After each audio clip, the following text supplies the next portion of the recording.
Have you ever looked in the mirror and thought, why am I still not there yet? Why is it that no matter how hard you work, how much you accomplish, how many people you please, you still feel like you're not quite enough? Welcome back to the channel. Today we're going to unravel one of the most persistent lies we tell ourselves, that who we are in this very moment is somehow lacking. The truth: you are already enough. And today I'm going to show you why. Let us begin with a thought that might shake your core beliefs. What if you didn't need to change anything about yourself to be worthy? What if the striving, the hustle, the relentless pursuit of perfection is actually what's keeping you from realizing your inherent value? That might sound like a contradiction in a world that constantly sells us the next upgrade, the next transformation, the next level. But the real transformation begins not with changing who you are, but by recognizing who you've always been. From childhood, we're taught that we are a work in progress. Teachers compare us to other students. Parents compare us to other children. Society compares us to idealized standards that are ever shifting. We begin to internalize a belief so subtle, yet so damaging. I'll be enough when I lose weight. I'll be enough when I get that promotion. I'll be enough when I'm in a relationship. I'll be enough when I fix everything that's wrong with me. But the problem with this mindset is that it creates a moving target. Every time you think you've reached the finish line, the line moves further ahead. And you begin to lose sight of the fact that you've been running in circles chasing a version of yourself that doesn't actually exist. So let me say it clearly. The you that exists right now in all your mess, all your glory, all your confusion, all your potential is already worthy, already whole, already enough. That doesn't mean you won't grow. That doesn't mean you stop striving. But your growth should come from love, not shame.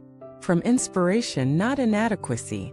You don't change because you hate who you are, you evolve because you love who you are enough to nurture that growth.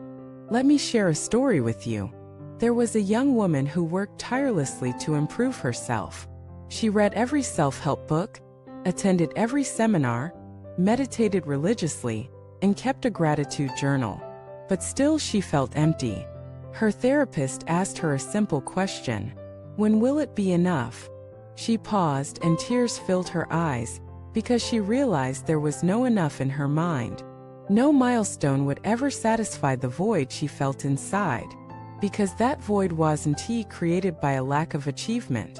It was created by a lack of self-acceptance. You see, you can't outachieve self-rejection. You can't run fast enough to escape the voice in your head that whispers, "You're still not good enough."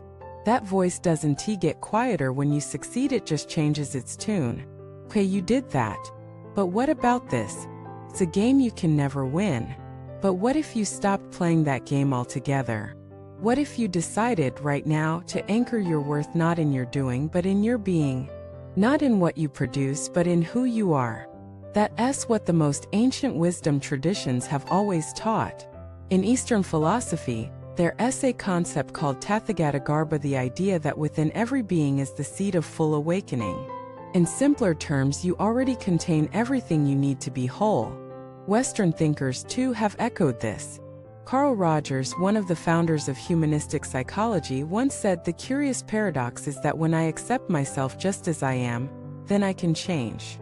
Because real change, lasting change, only happens when it's built on the foundation of self-respect. Let us talk about comparison. It's one of the most toxic habits of modern life. We scroll through curated feeds, see perfectly filtered lives, and start to believe that we're falling behind. But you're not behind. You're on your own path at your own pace, experiencing the exact lessons your soul needs to learn. Think of life like a forest. Every tree grows in its own time. The oak doesn't rush because the pine is taller. The cherry blossom doesn't feel shame because it blooms later in the season. It simply trusts the rhythm of nature. You too are part of that rhythm. You're not late. You're not slow. You're not lost. You are becoming. And becoming takes time. So, what can you do to start believing that you're already enough? First, practice radical acceptance. This doesn't mean resigning yourself to stagnation. It means recognizing and embracing your current self-flaws, fears, doubts, and all is a valid part of your journey. You are not broken. You are not behind. You are human. Second, speak to yourself the way you'd speak to a dear friend. If your best friend came to you in tears, would you tell them they're not enough? Would you tell them they need to do more, be more, prove more before they deserve love? No. You'd probably hold them, remind them of their beauty, and tell them you're proud of them just for being. Why not offer yourself the same grace? Third, remember that healing is not linear. There will be days you feel unstoppable, and days you feel like you're drowning. Neither defines you. Both are part of the process. You are not your bad days. You are not your failures. You are not the voice that criticizes you at 3 a.m. You are the awareness that hears that voice and chooses compassion instead of condemnation. You don't need fixing. You need loving.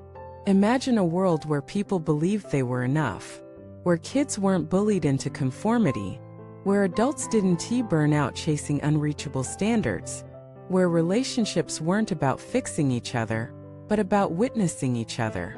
That world starts with you. It starts with the decision to stop treating your self-worth as a finish line and start treating it as your birthright. So take a breath. Right now, feel your chest rise and fall. That breath is proof that you are alive, that you are here, that you matter. No achievement required. You don't need to wait for permission. You don't need to wait for one more certificate, one more compliment, one more milestone. You are allowed to feel proud of yourself now. You are allowed to rest now. You are allowed to love yourself now, not someday, not eventually, not when you're perfect, but now. You are not a project. You are a person. So the next time that voice tells you that you're not enough, pause, breathe, and gently say, I already am. Thank you for watching this video. I hope today's message served as a reminder that you're not broken, you're not behind, and you're certainly not alone. If this video touched your heart, please like, subscribe, and share it with someone who might need it.